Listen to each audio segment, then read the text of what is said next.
KINCROME. Today I'm going to take you through how to remove a drawer from our toolkits. So it's a pretty simple thing to do. Let me take you through. So we'll start out by opening the drawer, and you'll see the slides here.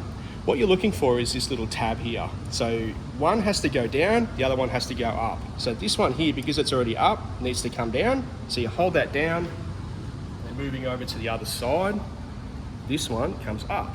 So if you pull that up, all of a sudden, you can remove the drawer. It's as simple as that.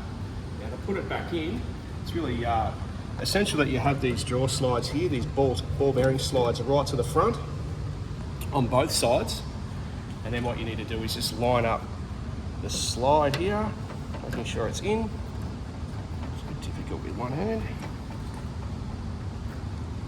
One in on the other side, just this one, just like that. And slowly, you'll hear it click when it engages. There you go, all the way to the end, and you're laughing. Quick test.